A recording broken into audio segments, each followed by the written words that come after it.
সুন্দরভাবে তুমি দেখতে পারবা। তো আমরা ধর্ম লোক আইসিনি, আমরা এমএলএ বানাইছি না, তারে বানাইছি তো এমএলএ বানাই দিছি। তো এই 2023 আগে সবাই কিন্তু গেছে গা, তার দুঃখে গেছে গা ত্রিপুরা মোতাতে। এবার আমরা তবু ধৈর্য ধরে আমরা রয়েছি, দেখি কিতা করে। তো 2বার যখন পাস করছে এমএলএ, এবার কয় কিতা, তারপরে আমি কই শম্ভু তুমি তো আমার ছোট ভাই, অনেক ত্রিপুরা রিয়াং দেববর্মা চাকমা বাঙালি কষ্ট করছে তোমার লাগিয়া, তুমি একটু প্রশাসনিক দপ্তর গুলা কিছু বাদ দো না। হ্যাঁ কয় তা ইলেকট্রিক লাগে, মানে পাস করা লাগে। তো আমি কই মনোব্লকের চেয়ারম্যান প্রণয় দেববর্মা চাকমা কেমনে হয়, পাতাল কন্যা জমাতিয়া রাজ্যের রাবার বোর্ডের চেয়ারম্যান কেমনে হয়, নবাদল বণিক পাপিয়া দিদি সবাই কেমনে পাই, তুমি কি লাগিতে না ভাই, মাথা চুপ করে থাকে।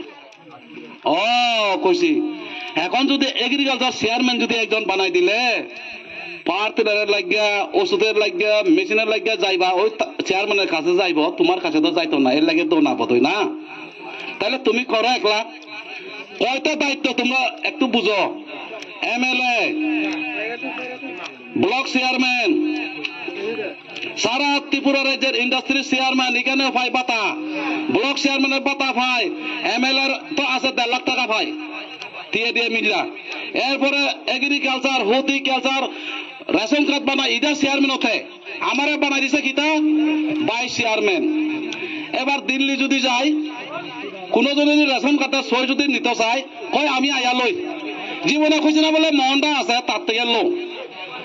এবার দেখো হেলথের চেয়ারম্যান, সব চেয়ারম্যান তার কাছে, একটু কথা কম কথা, চেয়ারম্যান তার লাগে, কারোর দিছে না। তো সামনে বাজারে টাউনের যে মিটিং হয়েছিল, নবদেদা গেছে নি মিটিং এ, ও নবদেদা পাইছে নি এখনো চেয়ারম্যান, ব্লক চেয়ারম্যান বাবু কইলেন লজ্জা ভাই, এখন আজকে 3 বছরের উপরে হয়, এখনো পর্যন্ত দিছে না।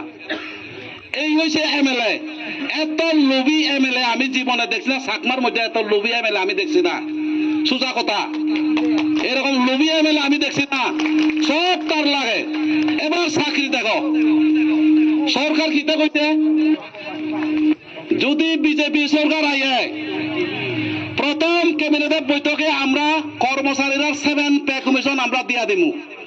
পাইছিনি কর্মচারী কোনো মনে খুশি নাই, যত কর্মচারী টিএসআর থেকে শুরু করে আজকে যত সিভিল চাকরি আছে কেউ মনে খুশি নাই।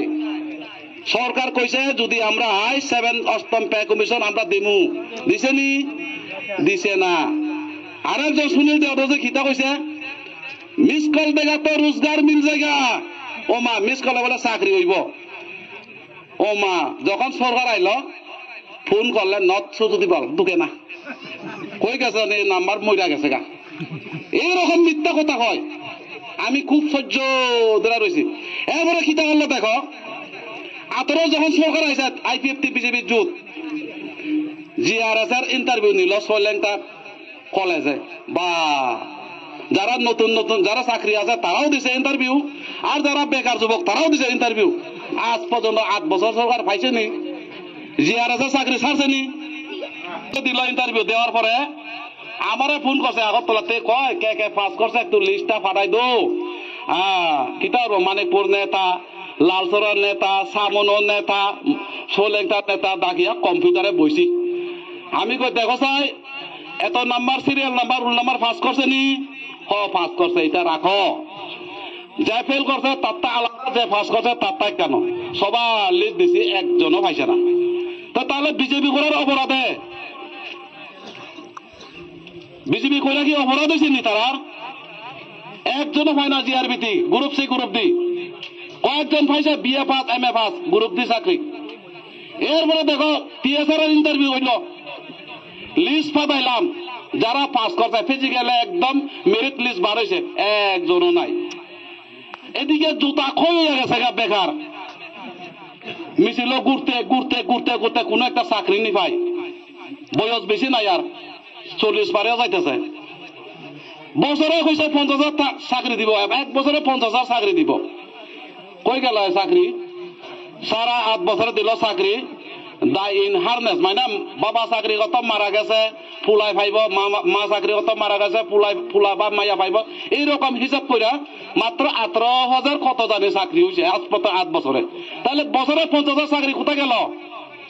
কই গেছে চাকরি? আর এখানে এমএলএ বাসন দেয় চাকরি বলে এডিসির কই গেছে? তাহলে টাকা তো না। মহারাজা কি দাবি করছে?